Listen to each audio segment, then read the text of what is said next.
Eh, Assalamualaikum warahmatullahi wabarakatuh. Selamat malam, selamat siang, selamat sore.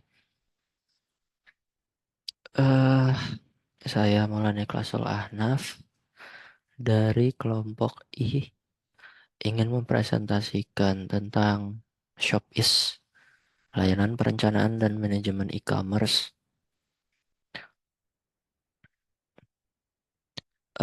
Introduction-nya, Shopee adalah aplikasi berbasis cloud yang menyediakan solusi lengkap untuk manajemen e-commerce bagi bisnis kecil hingga besar. Aplikasi ini menawarkan berbagai fitur yang membantu bisnis dalam mengelola inventaris, menganalisis perilaku pelanggan, merencanakan strategi pemasaran, dan mengoptimalkan kinerja toko. Shopee menargetkan bisnis kecil, menengah, dan besar yang berencana meningkatkan kemampuan e-commerce mereka. Aplikasi ini menawarkan wawasan dan alat untuk mengoptimalkan kinerja toko online, mengelola inventaris, menganalisis perilaku pelanggan, dan merencanakan strategis pemasaran. Shopee membantu dengan pertanyaan seperti produk apa yang berkinerja baik, bagaimana cara mengelola inventaris, apa tolok ukur industri untuk e-commerce, taktik pemasaran apa yang harus digunakan untuk meningkatkan penjualan, dan bagaimana cara meningkatkan pengalaman pelanggan. Fitur-fitur yang pertama product manager, yaitu alat visual berbasis web yang membantu melacak dan menganalisis kinerja produk. Fitur yang ditawarkan meliputi pemantauan data penjualan, tingkat inventaris, ulasan pelanggan, dan harga pesaing. Dashboard interaktif menunjukkan metrik utama seperti tren penjualan, tingkat stok, dan perkiraan pendapatan. Membantu bisnis membuat keputusan yang terinformasi tentang manajemen produk. Kalau yang kedua, engagement manager. Engagement Manager menargetkan organisasi yang ingin menggunakan e-commerce untuk pemasaran inbound dan outbound. Layanan berbasis web ini membantu memahami dan meningkatkan keterlibatan pelanggan serta kinerja kampanye. Engagement Manager melacak kinerja dari waktu ke waktu dalam dimensi utama seperti akuisisi pelanggan, retensi, dan tingkat konversi. Layanan ini juga mengidentifikasi pelanggan paling berpengaruh dan mengirimkan laporan mingguan yang merangkum kinerja terhadap tujuan yang telah disesuaikan. Ini untuk contoh use case-nya, yaitu pertama pemantauan inventaris, analisis penjualan, perencanaan kampanye pemasaran, dan perencanaan kampanye pelaporan dan insight. Ini ada beberapa penjelasan ya. Yang pertama, pemantauan inventaris, pengguna dapat memantau jumlah stok barang secara real time. Sistem memberikan notifikasi jika stok barang rendah. Yang kedua itu analisis penjualan. Pengguna dapat melihat data penjualan secara historis dan tren penjualan. Sistem memberikan rekomendasi produk berdasarkan performa penjualan. Yang ketiga, perencanaan kampanye pemasaran. Pengguna dapat merencanakan dan melacak efektivitas kampanye pemasaran. Sistem memberikan analisis performa kampanye dan ROI. Lalu yang terakhir, pelaporan dan insight. Pengguna dapat menghasilkan laporan berkala tentang performa toko. Sistem menyediakan insight mendalam tentang perilaku pelanggan. Dan ini bisnis prosesnya. Yang pertama, pengelolaan produk, pengelolaan penjualan, kampanye pemasaran, dan pelaporan dan analitik. Pengelolaan produk. Pengguna menambahkan atau memperbarui informasi produk di dalam sistem. Sistem cara otomatis memperbarui inventaris dan harga produk berdasarkan data terbaru. Lalu selanjutnya pengelolaan penjualan. Transaksi penjualan diinput ke dalam sistem secara otomatis melalui integrasi dengan platform e-commerce. Data penjualan dianalisis untuk menghasilkan laporan penjualan dan tren.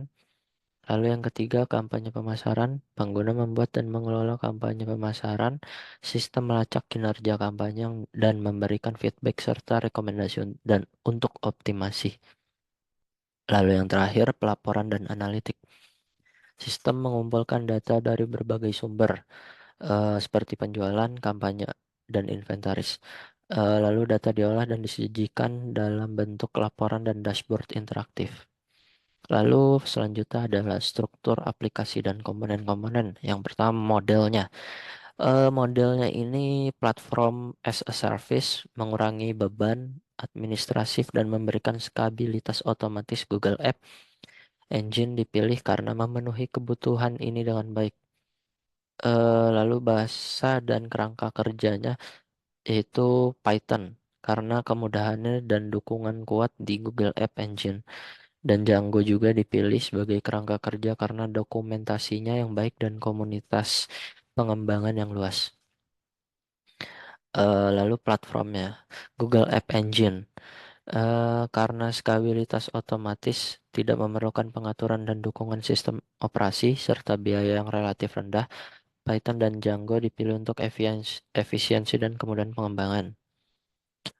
Presentasi antarmuka web responsif mengutamakan aksesibilitas dari berbagai perangkat dengan menggunakan CSS responsif dan panggilan Ajax untuk pembaruan konten yang dinamis. Lalu identitas dan personalisasi, autentikasi Gmail, memanfaatkan App Engine User Class untuk mengenali pengguna Gmail, menghilangkan kebutuhan untuk membangun sistem autentikasi dari awal. OAuth Twitter digunakan untuk mengakses data Twitter dengan aman dan memberikan kemampuan untuk mendefinisikan pengikut. Lalu penyimpanan personalisasi, menyimpan konfigurasi pengguna seperti akun Twitter yang diikuti, tujuan personalisasi, kata kunci pencarian, dan hashtag di App Engine Data Store untuk pengalaman yang disesuaikan. Lalu selanjutnya integrasi. Ada dua, eh, integrasi eksternal. Penggunaan API sinkron untuk integrasi dengan Gmail dan Twitter, serta integrasi internal yang sebagian besar asinkron melalui cron jobs dan App Engine Test Queue. Pemanfaatan Memcache untuk meningkatkan kinerja dan mengurangi biaya penyimpanan dengan penyimpanan data sementara di Memcache.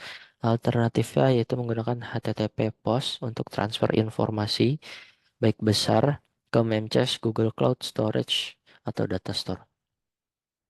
Lalu informasi. Data disimpan di Google Cloud Data Store menggunakan model key file yang mendukung GQL, Google Query Language. Untuk memenuhi kebutuhan skala dan kinerja aplikasi, setiap data, transaksi, inventaris, dan informasi pelanggan dienkripsi dan dikelola dengan kebijakan backup berkala untuk memastikan integritas dan keamanan data. Dan berikut adalah model datanya, yaitu produk, penyimpanan informasi produk seperti ID, nama, deskripsi, harga, dan stok. Jualan, penyimpanan data transaksi penjual termasuk ID transaksi, produk, jumlah, harga total, dan harga transaksi. Pengguna, menyimpan informasi pengguna termasuk ID, pengguna nama, email, dan peran. Kampanye pemasaran, penyimpan detail kampanye pemasaran seperti ID kampanye, nama, dan tujuan dan kinerja. Ketahanan atau resistance. Aplikasi dirancang dengan dekomposisi granular untuk mengurangi dampak kegagalan dan memungkinkan pemulihan lokal secara sinkron. Beberapa langkah yang diambil untuk memastikan ketahanan sistem termasuk redundansi data, yaitu data disimpan dengan replikasi di beberapa lokasi geografis untuk memastikan ketersediaan dan pemulihan cepat. Failover otomatis, yaitu sistem diatur untuk secara otomatis beralih ke cadangan jika ada gagal pada komponen tertentu. Lalu pemantauan dan logging. Pemantauan berkelanjutan dan logging real time untuk mendeteksi dan menanggapi masalah dengan cepat. Lalu load testing dilakukan secara berkala untuk memastikan sistem mampu menangani lonjakan pengguna yang tiba-tiba. Monetisasi. Ada beberapa paket dalam monetisasi ini, yaitu langganan berbasis paket, paket dasar, paket menengah, dan paket premium. Lalu biaya per penggunaan, ada analisis khusus, menyediakan layanan analisis khusus sesuai permintaan dan biaya berdasarkan kompleksitas dan volume data yang dianalisis. Lalu ada laporan tambahan, menawarkan laporan tambahan di luar yang disertakan dalam paket langganan dengan biaya tertentu. Layanan konsultasi, konsultasi ke e-commerce menawarkan layanan untuk membantu bisnis merancang strategi, optimasi kampanye, pemasaran, dan manajemen inventaris. Pelatihan dan workshop, mengadakan pelatihan tentang penggunaan platform dan strategi e-commerce dan biaya per peserta. Ada integrasi pihak ketiga, integrasi platform e-commerce, menawarkan integrasi dengan platform e-commerce populer seperti Shopify, WooCommerce, dan Magento dengan biaya integrasi satu kali atau bulanan. Integrasi API, menyediakan API untuk integrasi dengan sistem bisnis lainnya dengan biaya berlangganan untuk penggunaan API. Penjualan data, laporan industri, menjual laporan analisis data agregat yang anonim kepada perusahaan riset pasar. Lalu data trend, menawarkan akses ke data tren pasar dan perilaku konsumen dalam bentuk langganan data. Iklan dan sponsor. Iklan di platform, menjual ruang iklan di dashboard dan laporan kepada perusahaan yang ingin promosikan produk atau layanan mereka kepada pengguna Shopee. Konten bersponsor, menyediakan artikel atau konten bersponsor dalam bentuk blog atau newsletter yang didistribusikan kepada pengguna. Deployment, aplikasi Shopee diterapkan pada Google App Engine yang memungkinkan pengelolaan otomatis terhadap skala dan sumber daya. Deployment dilakukan melalui pipeline CI/CD yang diatur untuk pengujian otomatis dan deploy ke lingkungan produksi. Ada langkah-langkahnya, yaitu yang pertama penulisan kode, yang kedua versi kontrol, yang ketiga pengujian, yang keempat deploy ke staging, kelima deploy ke produksi, dan sudah. Lalu operasional aplikasi melibatkan pemantauan berkelanjutan, manajemen kapasitas dan dukungan pengguna, pemantauan dan logging, monitoring. Google Cloud Monitoring digunakan untuk memantau performa aplikasi dan infrastruktur. Logging, Google Cloud Logging untuk mengumpulkan dan menganalisis log aplikasi dan infrastruktur.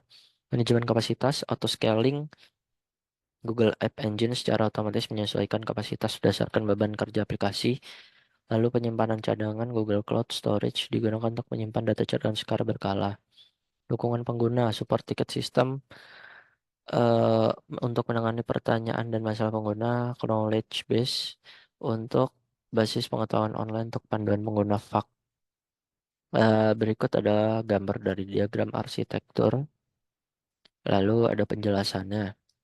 Pada gambar pertama itu UI antar muka pengguna yang dapat diakses melalui web dan perangkat mobile.